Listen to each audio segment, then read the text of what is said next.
عمران نے کھڑ کے دونوں سروں پر نگاہ ڈالی۔ حیدر علی نے ٹھیک ہی کہا تھا کہ کھڑ کے دونوں سروں پر توپوں اور ٹینکوں کو کیموفلیج کیا ہوا تھا۔ اس میں سے چند ایک توپوں کی نالیوں کے منہ اوپر کی طرف نظر آ رہے تھے اور دوربین میں صاف نظر آ رہے تھے۔ حیدر علی نے عمران سے سرگوشی میں کہا، یہ ساری کی ساری کھڑ اسلحے اور گولہ بارود اور دور مار مسائلوں سے بھری ہوئی ہے۔ کچھ ایمونیشن کھڑ کے غاروں میں ڈمپ ہے اور باقی کچھ مغرب کی طرف دیکھو گے تو تمہیں نظر آ جائے گا۔ ہمارا کمانڈو آپریشن اس طرف سے ہو سکتا ہے۔ عمران کھڑ کے مغربی سرے کو دوربین سے دیکھنے لگا۔ حیدر علی نے عمران کو آہستہ سے کہا، واپس چلو۔ عمران نے دوربین اپنے گلے میں ڈالی اور اٹھ کر جھکے پیچھے آ گئے۔ پھر وہ دوسری طرف سے پہاڑی کی ڈھلان اترنے لگے۔ ڈھلان مبتدی نہیں تھی، پھر بھی وہ جھک کر بڑی احتیاط کے ساتھ قدم رکھ رہے تھے۔ ڈھلان پر جھاڑیاں بہت زیادہ تھیں جو انہیں اچھی آڑ مہیا کر رہی تھی۔ اس طرح پہاڑی کٹ نالوں اور پہاڑی دروں میں سے گزرتے ہوئے واپس اسی جگہ آ گئے جہاں وہ اپنے خچر درختوں کے ساتھ باندھ کر گئے تھے۔ خچر بڑے آرام سے گھاس وغیرہ چر رہے تھے۔ انہوں نے اپنے اپنے کمبل خچروں پر سے اتار کر کندھوں پر ڈالے اور خچروں کو کھول کر ان پر سوار ہو کر واپس چلے گئے۔ وہ خاموش تھے، آپس میں کوئی بات نہیں کر رہے تھے۔ جب وہ پہاڑیوں کو پیچھے چھوڑ کر کھلے میدان میں داخل ہوئے تو حیدر علی نے کہا، استاد جی کیا خیال ہے؟ عمران بولا، بہت سوچ سمجھ کر کوئی منصوبہ بنانا پڑے گا۔ حیدر علی نے کہا، کچھ اور باتیں بھی ہیں، میں اپنے ہیڈ کوارٹر میں چل کر بتاؤں گا۔ عمران نے کہا، حیرانی کی بات یہ ہے کہ اتنا بڑا ایمونیشن کا ڈپو ہے اور اوپر جہاں ہم بیٹھے تھے وہاں ایک بھی جوان پہرے پر نہیں ہے، ادھر سے کسی پیٹرول پارٹی کا بھی گزر نہیں ہوتا۔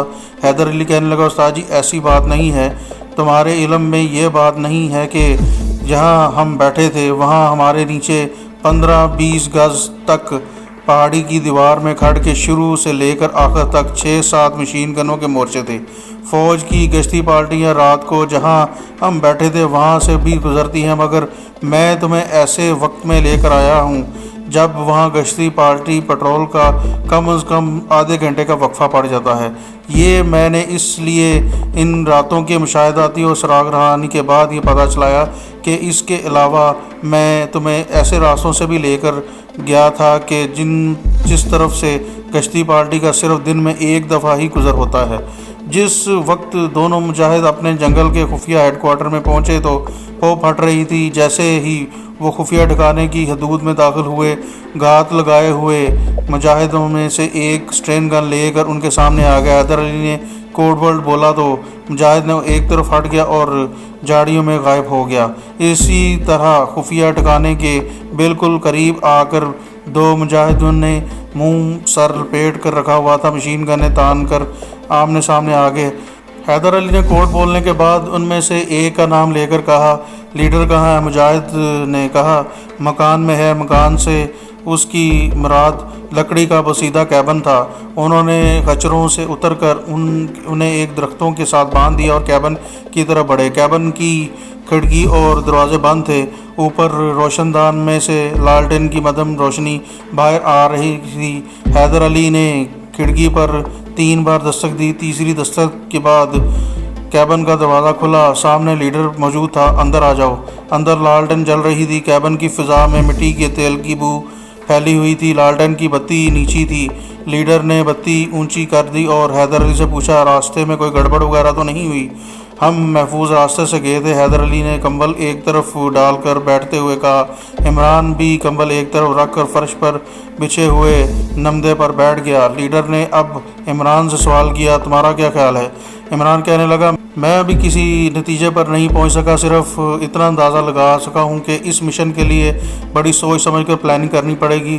وہ تو ہے، لیڈر نے کہا، لیکن ہمیں یہ بات بھی نہیں بھولنی چاہیے کہ ہمارے پاس زیادہ وقت نہیں ہے۔ انڈین آرمی نے اتنا زبردست اور کثیر تعداد میں جنگی ساز و سامان یہاں ذخیرہ کرنے کے لیے نہیں رکھا۔ وہ بہت جلد اسے مجاہدین کشمیر کے خلاف یا پاکستان کے خلاف استعمال کریں گے۔ ہمیں جو کچھ بھی کرنا ہے جلدی ہی کرنا پڑے گا۔ حیدر علی نے کہا، عمران بھائی، میرا خیال ہے کہ اگر ہم ٹارگٹ کی طرف دونوں جائیں اور کمانڈر آپریشن شروع کر دیں تو کامیابی کے زیادہ امکانات ہیں۔ عمران بولا، پہلی بات تو یہ ہے کہ ہم اتنے بڑے اور پھیلے ہوئے ٹارگٹ کو صرف ایک دو جگہ پر ٹائم بم لگا کر تباہ نہیں کر سکتے، کیونکہ وہاں میرے اندازے کے مطابق اتنا گولہ بارود کا ذخیرہ نہیں جتنے توپیں، مارٹر گنیں، راکٹ لانچر اور ٹینک ہیں۔ ان توپوں، مارٹر گنوں، لانچوں اور مشین گنوں کو صرف ٹائم بم سے ہی تباہ کیا جا سکتا ہے۔ ٹائم بم تو خالی ایک ٹینک پر جا کر بھی پھٹے گا تو اس کا کچھ نہیں بگاڑ سکے گا۔ حیدر علی نے عمران کی تائید کرتے ہوئے کہا، یہ تو بالکل ٹھیک کہہ رہے ہو، پھر تمہارے خیال میں ہمیں کیا کرنا چاہیے؟ عمران چند لمحے خاموش رہا، آہستہ سے پہلو بدل کر بولا، ہم اگر پہاڑی کے اوپر سے جہاں ہم چھپ کر بیٹھے تھے راکٹ لانچر فائر کریں تو وہ اتنا زیادہ جنگی سامان کو معمولی نقصان پہنچانے کے سوا کچھ نہیں کر سکتا۔ اس کے علاوہ یہ بات بھی ہے کہ دشمن وہاں بھنگ پی کر نہیں بیٹھا ہوا، ہمارے دوسرے راکٹ فائر کرنے پر ہی ہم پر مشین گنوں کے فائر کی بارش ہونا شروع ہو جائے گی اور ہمیں چند لمحوں کے اندر گھیرے میں لے لیا جائے گا اور ہمارے پاس بھاگنے کا کوئی راستہ نہیں بچے گا، یا تو شہید ہو جائیں گے یا پھر گرفتار ہو جائیں گے۔ لیڈر بڑی توجہ سے عمران کی گفتگو سن رہا تھا۔ عمران نے اپنی بات ختم کی تو اس نے عمران سے کہا، اگر ہم ٹارگٹ کے نیچے سرنگ کھود کر اس میں بارود بھر کر اڑا دیں تو کیا خیال ہے؟ عمران نے جواب دیا، یہ ٹارگٹ دو پہاڑیوں کے درمیان ایک لمبی کھڈ کے اندر کی شکل میں ہے، وہ پہلے ہی زمین کی سطح سے نیچے ہے، اس کے نیچے زمین کھودنے کے لیے بڑا وقت، زیادہ آدمی اور زیادہ ساز و سامان کی ضرورت ہوگی۔ ایک تو یہاں زمین پتھریلی ہے، دوسری ہم خفیہ راستے سے کام نہیں چلا سکیں گے، بہت جلد ہمارا راز کھل جائے گا، ہمیں کوئی اور ترکیب سوچنی پڑے گی۔ حیدر علی کہنے لگا، ہم یہ بھی نہیں کر سکتے کہ دونوں طرف کی پہاڑیوں کے اوپر کے حصے کو اس طرح اڑا دیں کہ سارے کا سارا ملبہ جنگی سامان سے بھرے ہوئے درے میں گر کر اسے بھر دے؟ عمران نے کہا، ان حالات میں ایسا ناممکن ہے، ہمیں تو کسی ایسے پلان کی ضرورت ہے جو تیزی سے عمل پذیر ہونے والے ہوں اور آنن فانن ٹارگٹ کو تباہ کر دے۔ پہاڑیوں کے آمنے سامنے کے دونوں حصوں کو نیچے لمبی کھڈ میں گرانے کے لیے ہمیں پہاڑیوں کی دونوں جانب لمبی سرنگوں کی شکل میں بارودی سرنگیں بچھانی پڑیں گی، جو کہ ناممکن ہے۔ حیدر علی کہنے لگا، یہاں تو کوئی ایسی ترتیب ہونی چاہیے کہ جنگی سامان سے بھرے ہوئے درے میں ایک سرے سے لے کر دوسرے سرے تک اوپر سے پیٹرول اور بارود کی آگ برسائی جائے تاکہ تب تک ساری جنگی ساز و سامان تباہ و برباد ہو جائے۔ حیدر علی کی بات سن کر اچانک عمران کو ایک خیال سوجا۔ اس نے لیڈر سے پوچھا، کیا ہمیں کسی طریقے سے چند 1 کلو اسٹروک بم مل سکتے ہیں؟ عمران کے اس سوال پر حیدر علی اور لیڈر اس کا منہ تکنے لگے۔ لیڈر نے کہا، اگر فرض کر لیا ہم تمہیں کسی طریقے سے 2-4 ایسے بم بھی مہیا کر دیں تو تمہیں اس سے کیسے کام لو گے؟ بم گرانے کے لیے تو ایک طیارے کی بھی ضرورت ہوتی ہے۔ عمران نے کہا، اگر کسی چھوٹے سے طیارے کا بھی انتظام ہو جائے تو سمجھ لو ہمارا مشن کامیاب ہے۔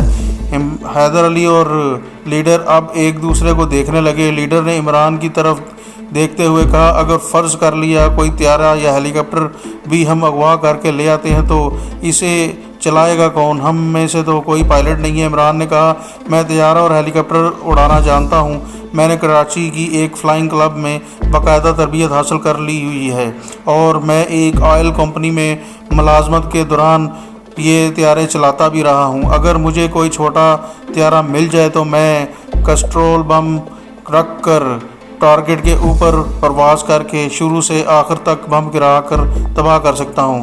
کسٹرول بم میں یہ خوبی یا صلاحیت ہوتی ہے کہ اس کی لیکوڈ اینٹ پتھروں اور لوہے سے چمٹ کر اسے آگ لگا دیتی ہے اور اس کی آگ میں اتنی شدت ہوتی ہے کہ وہ لوہے کو بھی چند سیکنڈ کے اندر پگھلا دیتی ہے۔ اس طریقے سے دشمن کی ساری توپیں، مارٹر گنیں، ٹینکوں اور دوسرے جنگی ساز و سامان کو نیست و نابود کیا جا سکتا ہے۔ دوسری بات یہ ہے کہ نیچے درے میں جو اگنی میزائل دشمن نے سٹور کیے ہوئے ہیں، کسٹرول بم کی آگ سے وہ بھی پھٹنا شروع ہو جائیں گے اور رہی صحیح کسر بھی پوری ہو جائے گی۔ اب سوال یہ ہے کہ کوئی چھوٹا طیارہ کسٹرول بم کہاں سے ملے گا؟ حیدر علی اور لیڈر اب عمران کے منصوبے پر کم از کم غور ضرور کرنے لگے تھے۔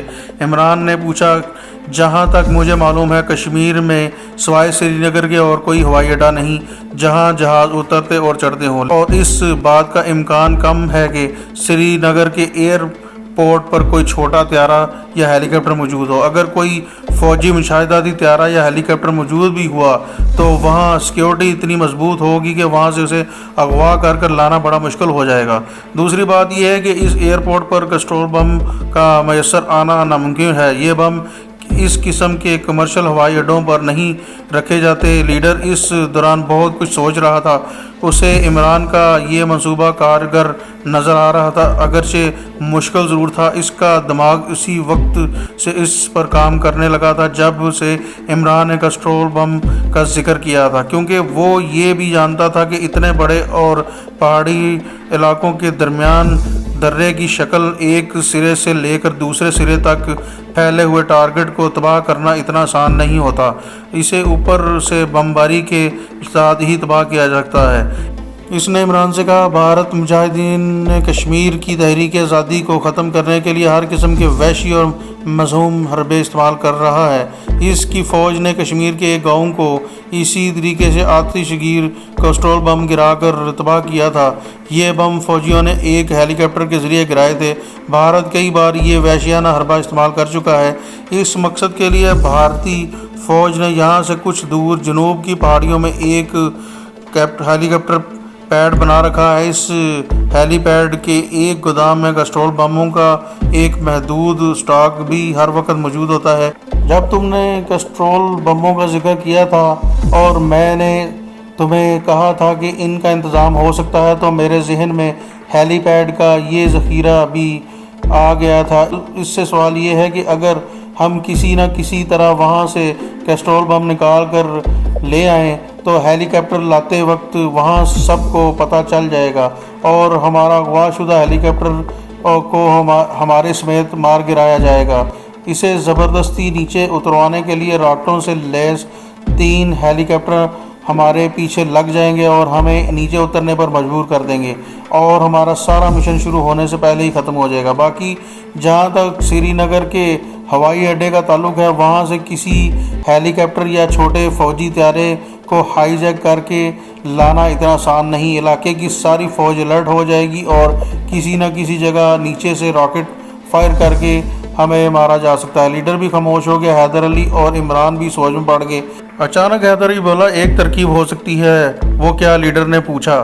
حیدر علی نے کہا، یہاں سے کچھ دور زعفران کے کھیتوں کا ایک بہت بڑا فارم ہاؤس ہے۔ اس فارم کا مالک ایک ہندو ہے۔ آپ کو بھی معلوم ہوگا کہ زعفران بے حد قیمتی چیز ہے۔ لالا زعفران کو ملک سے باہر یورپ اور جنوبی ایشیا کے ممالک میں برآمد کرتا ہے، جس سے اسے لاکھوں کی آمدنی ہوتی ہے۔ اس نے اپنے زعفران کے کیڑے مار دوائی اس کو ایک طیارے کے ذریعے سپرے کرتا ہے۔ طیارے سے وہ ایک خاص وقت پر زعفران کی فصل پر دوائی کا سپرے کرواتا ہے۔ اگر ہم کسی طریقے سے یہ سینا طیارہ ہائی جیک کر لیں تو ہماری مشکل آسان ہو سکتی ہے، کم از کم طیارے کا مسئلہ حل ہو سکتا ہے۔ عمران نے کہا، یہ تجویز میرے دل کو لگی۔ لیڈر بولا، لیکن ہم سینا طیارے کو لا کر چھپائیں گے کہاں؟ اب یہ تو ہو نہیں سکتا کہ ادھر سے ہم طیارہ ہائی جیک کر کے لائیں اور ادھر سے ہم اس میں کسٹرول بم لوڈ کر ٹارگٹ پر جا کر گرا دیں۔ طیارے کو لانے کے بعد اسے اتارنے کے لیے بھی کسی چھوٹے موٹے رن وے کی ضرورت ہوگی، وہ ہم کہاں سے لائیں گے؟ عمران نے کہا، یہ سب کچھ آپ مجھ پر چھوڑ دیں۔ سینا طیارہ کھیتوں میں بھی اتر جاتا ہے اور کھیتوں سے اڑایا بھی جا سکتا ہے۔ مجھے اس طیارے کا پورا تجربہ ہے۔ اب میں آپ کو ساری اسکیم بتاتا ہوں۔ ہوگا یہ کہ ہم طیارے کو جہاں سے اڑائیں گے وہاں اس میں کسٹرول بم لوڈ کریں گے۔ یہ بڑی حوصلہ افزا بات ہے کہ یہ طیارہ کسی فوجی ایئر پورٹ کی بجائے ایک عام سویلین زمیندار کے فارم میں رکھا ہوا ہے، جہاں سیکیورٹی کا اتنا زیادہ انتظام نہیں ہے۔ زیادہ سے زیادہ رات کے وقت ہندو لالا کا ایک چوکیدار ہوگا جس کو آسانی سے قابو کیا جا سکتا ہے، اور ہندو لالا کو اور ایک اگر اس کی فیملی بھی موجود ہو تو اس کو بھی قابو کیا جا سکتا ہے۔ اس طرح سے ہم آسانی سے کے ساتھ طیارے پر بم رکھ کر اسے لے کر جا سکتے ہیں۔ ہمیں یہ بم جو